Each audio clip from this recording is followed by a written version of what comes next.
So in this video, we're going to talk about strut braces. We're going to look at what they are, what benefits they offer to the performance tuner, and how they can actually improve the handling of your car, and relatively how easy are they to fit strut braces in your car. Is it an upgrade that is worth thinking about, or is it just something that's there more for show than for actual performance benefit? So this video, we're going to blow out some of the myths that people have regarding strut braces, and we're going to show why you actually need a strut brace in your performance project, and how to specify one and how to set one up correctly.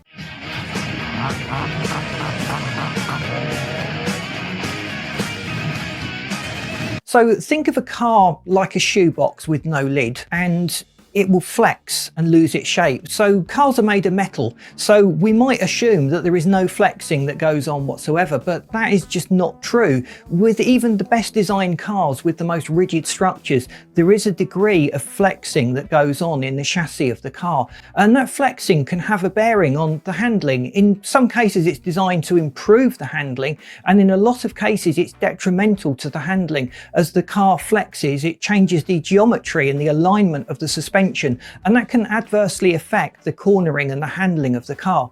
Now, as your car gets older, the strut towers that the suspension mounts in will eventually start to give way slightly. They're under constant load and constant pressure, so you would expect a little bit of metal fatigue to happen, a little bit of wear and tear.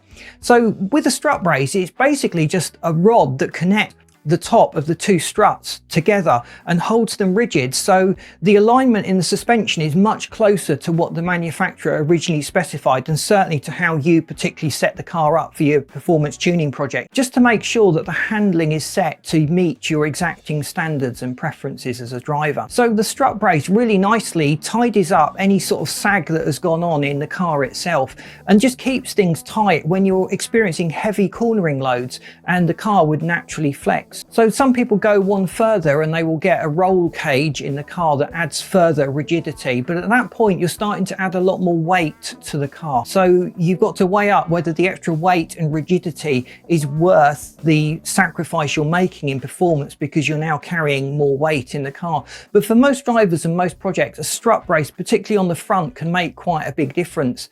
Now, when you're fitting it, when you've ordered it, unless it's been precisely tailor-made for your exact make and model of car, you do need to be quite careful. First of all, just lay it out and make sure that it's not going to foul up any of the other components in the engine. It's quite common to see the strut brace protruding too high in some areas, just preventing you from properly closing the hood or the bonnet, depending on where you live, on the engine bay of the car.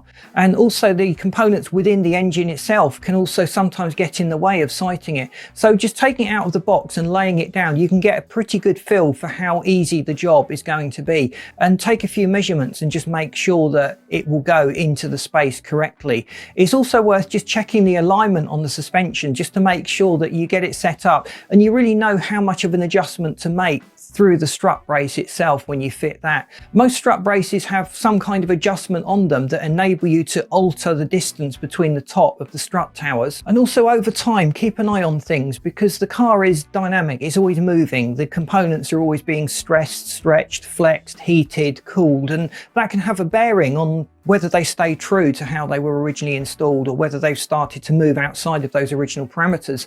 So keep an eye on things, particularly for the first 6 months. You may just need to readjust the strut brace itself to make sure that the suspension struts are in correct alignment. But it's a relatively easy mod to do. We're going to talk about anti-roll bars, which perform a slightly different purpose to the strut brace, and we tend to see most people fitting strut braces to the front of the car, although you can just as well fit them to the rear of the car. But the value you will get from a rear strut brace depends a lot on the type of suspension setup that you've actually got on your car, and we tend to see anti-roll bars fitted generally to the rear of the car, although there are obviously exceptions, and depending on the suspension setup of your car, you may want to go with an all-round anti-roll system on the front and the rear suspension. So please let us know if you've had experiences fitting a strut brace to your engine bay, whether you found it improved the handling, or whether it was just something you did to make it look nice. Have you had any problems with it? Has it needed to be adjusted? And I'll be very interested to know if it's reduced your tyre wear over time, because everything has been kept within its design parameters for for a longer period of time. So thanks for watching. I hope this video has been beneficial to you.